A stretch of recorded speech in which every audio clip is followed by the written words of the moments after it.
العلم هو النور الهادي والمفتاح لكل الخير من يريد الله به خيرا. بسم اللہ الرحمن الرحیم نحمد و نصلی علی رسول الکریم اما بعد.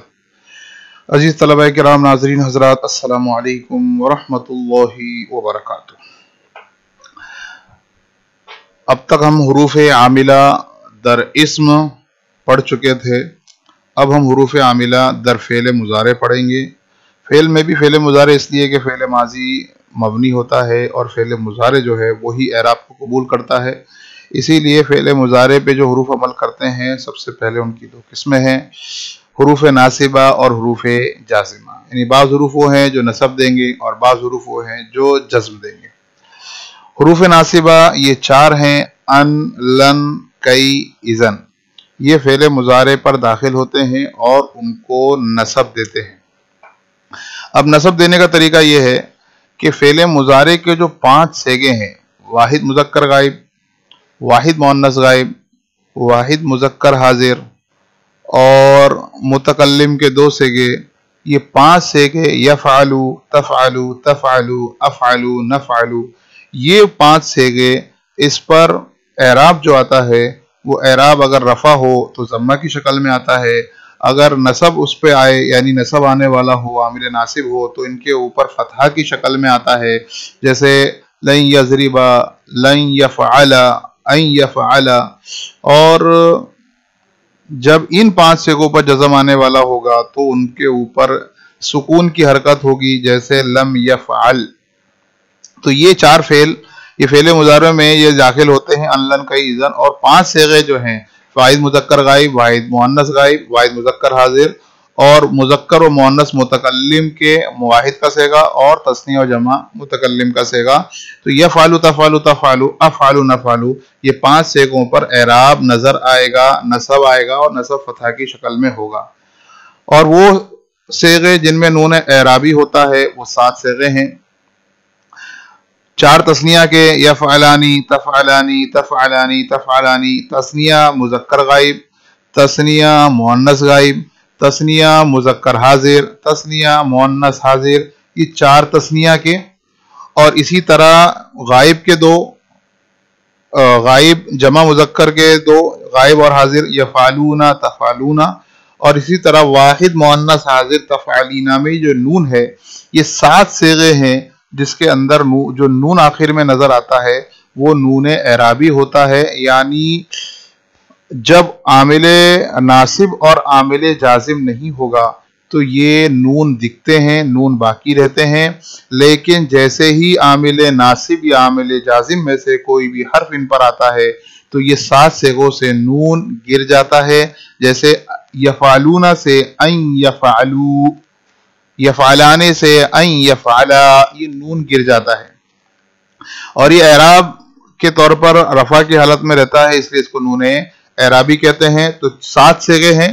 7 صیغے: واحد تثنیہ مذکر غائب یفعلانی، تثنیہ مؤنث غائب تفعلانی، تثنیہ مؤنث حاضر تفعلانی اور تثنیہ مذکر حاضر تفعلانی. یہ 4 صیغے ہوئے.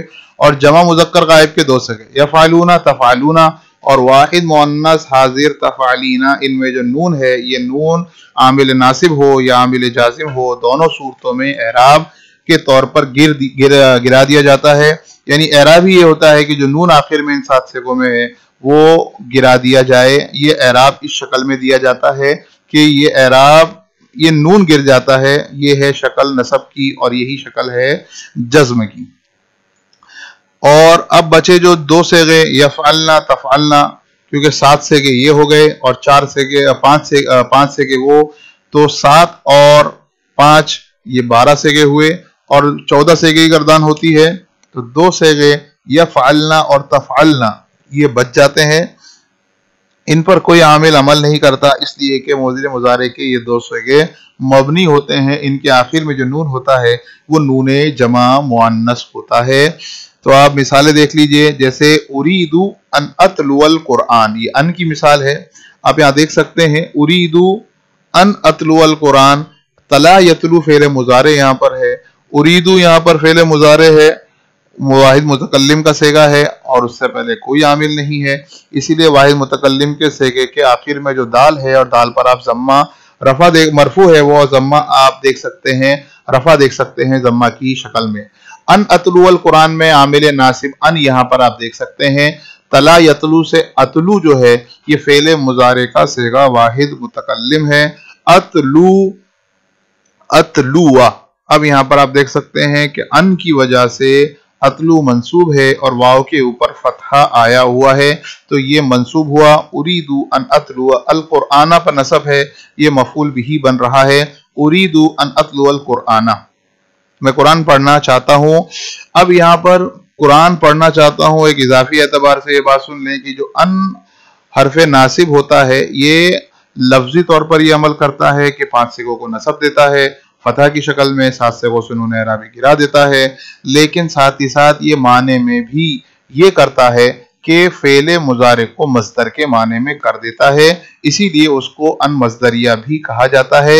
چنانچہ آپ جو ترجمہ دیکھ رہے ہیں اس ترجمے میں آپ دیکھ سکتے ہیں میں قرآن پڑھنا چاہتا ہوں۔ اب پڑھنا جو ہے یہ مصدر کا ترجمہ ہے، جیسے کہ آپ کو معلوم ہے کہ اردو میں جب بھی استعمال ہوتا ہے تو مصدر میں نہ لگتا ہے۔ اب یہاں پر پڑھنا جو ہے یہ مصدر ہے، میں قرآن پڑھنا چاہتا ہوں، لفظ ترجمہ ہوگا اریدو میں چاہتا ہوں، ان کے اتلوا میں پڑھوں قرآن کو۔ لیکن اگر آپ ان مصدریہ کو عمل دیتے ہیں معنوی اعتبار سے تو فعل مضارع جو اتلو ہے تلاوت کرنا پڑھنا تو یہ اس کے معنی میں مصدر کے معنی میں کر دیتا ہے اور ترجمہ ہوتا ہے میں قرآن پڑھنا چاہتا ہوں۔ اب دوسرا جو عامل ناصب ہے وہ ہے لن، جیسے لن یذهب امر، لن یذهب امر، لن جو ہے نفی تاکید کے لیے آتا ہے، یعنی ایک تو ما آتا ہے، لا آتا ہے جو نفی کے معنی دیتا ہے، نہیں کے معنی دیتا ہے، کوئی بات بتلاتا ہے کہ یہ کام نہیں ہوا ہے۔ لیکن اگر کسی کام کے نہ ہونے کو تاکیداً بتلانا ہو تو اس کے لیے لن کا استعمال ہوتا ہے، جیسے لن یذهب امر۔ اب یہاں پر امر نہیں گیا تو ما لا یذهب امر ہونا چاہیے تھا، لیکن آپ کو بولنا ہے کہ امر تو بالکل بھی نہیں گیا، تاکیداً بولنا ہے کہ امر تو گیا ہی نہیں، یا امر جائے گا ہی نہیں۔ لن یذهب امر، امر ہرگز نہیں جائے گا، ہرگز کا ترجمہ ہوتا ہے۔ اب ہرگز کا ترجمہ یہ تاکید کا معنی بتلاتا ہے، لیکن اس کے علاوہ بھی اگر ترجمہ کرنا چاہیں تو کیا جا سکتا ہے اور ترجمہ ہوگا لن یذهب امر، امر بالکل نہیں جائے گا، امر کبھی نہیں جائے گا، امر ہرگز نہیں جائے گا۔ اسی طرح تیسرا نمبر کا جو عامل ناصب ہے وہ حرف ہے کئی۔ کئی یہ علت بتلانے کے لیے آ جاتا ہے اور اس کا اردو میں ترجمہ تاکہ سے کرتے ہیں۔ اسلمت، میں اسلام لایا۔ اب اسلام کیوں لایا اس کی علت آگے آ رہی ہے، کئی ادخل الجنہ، تاکہ میں جنت میں داخل ہوں۔ اب ادخل یہاں پر فعل مضارع ہے، متکلم کا صیغہ ہے، کئی آیا اور کئی نے نصب دیا ادخلہ کو، اور ادخلہ کو نصب دیا فتح کی شکل میں، اور جنت جو ہے یہ مفعول فی بن رہا ہے، کئی کے معنی تاکہ۔ اسلمت کئی ادخل الجنت، میں اسلام لایا تاکہ میں جنت میں داخل ہوں۔ اذن یہ چوتھا لفظ ہے، اذن یہ عامل چوتھا حرف ہے جو عامل ناصب ہے، یہ بھی بالکل اسی طرح عمل کرتا ہے۔ اذن اشکرکا، اذن کا ترجمہ کرتے ہیں تب تو، یعنی اس سے پہلے کوئی چیز ہوتی ہے، جیسے کسی نے کہا انا اوتیک دینارن، انا میں تم کو 1 دینار دوں گا، اذن اشکرکا تب تو میں آپ کا شکر ادا کروں گا۔ یا آپ اس کو کہہ سکتے ہیں انا اعلمک درسن، میں آپ کو ایک سبق پڑھا دوں گا، تو آپ اس کا ترجمہ کر سکتے ہیں اذن اشکرکا تب اس وقت میں آپ کو شکر کروں گا۔ اب یہاں پر آپ دیکھ سکتے ہیں اشکورا یہ منصوب ہے، متکلم کا صیغہ ہے، فعل مضارع ہے اور نصب آ رہا ہے فتح کی شکل میں۔ تو یہ 4 حروف ہوئے جو فعل مضارع کو نصب دیتے ہیں۔